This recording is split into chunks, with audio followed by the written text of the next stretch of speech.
এই গাইজ, আপনারা জানেন ইনকিউবেটর থেকে বাচ্চা বের করার পরে ব্রুডিংয়ে দিতে লাগে। তো ব্রুডিংয়ের জন্য আপনারা দেখেন আমি এটাকে পুরো রেডি করে নিছি, এখনও সেট আপ করি নাই, কেননা আমার সবেমাত্র দুটো কোয়েল পাখির বাচ্চা ডিম থেকে বের হয়েছে। এই দেখুন 24 ঘন্টায় আমার কোয়েল পাখির বাচ্চাগুলি এতটুকু হলো, এখন বেশি বাচ্চা বের হয় নাই, তার জন্য এটাকে পুরোপুরি সেট আপ করি নাই, কালকে এটা করে নেব। আর আপনারা দেখেন তোমার এই দেখুন আমার ইনকিউবেটারের মধ্যে বাকি ডিমগুলি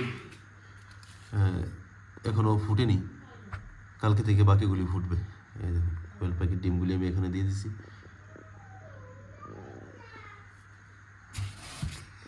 আমি প্রথম এই ইনকিউবেটার মেশিনটা বানাই, তো দেখা যাক আমার ইনকিউবেটার মেশিনে কতগুলি ডিম ফুটে বাচ্চা বের হয়।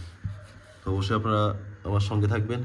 যারা আমার চ্যানেল নতুন, অবশ্যই আমার চ্যানেলটাকে সাবস্ক্রাইব করবেন, বেল বাটনে ক্লিক করবেন। যারা আমার ভিডিও ফেসবুক পেজে দেখছেন, অবশ্যই পেজটাকে ফলো করবেন আর আমাকে সাপোর্ট করবেন।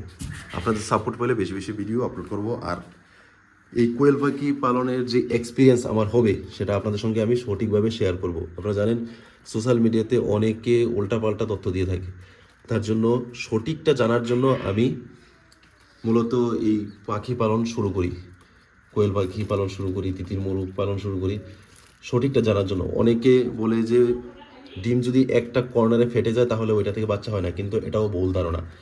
তো পুরো এক্সপিরিয়েন্স আপনাদের সঙ্গে আমি শেয়ার করব। আপনারা দেখেন আমার সবে দুটো কোয়েল পাখির বাচ্চা ডিম থেকে বের হলো। তো আমি আমার যে এক্সপিরিয়েন্স সঠিকটা আপনাদের সঙ্গে শেয়ার করব, অবশ্যই আপনারা আমার পাশে থাকবেন। Thank you.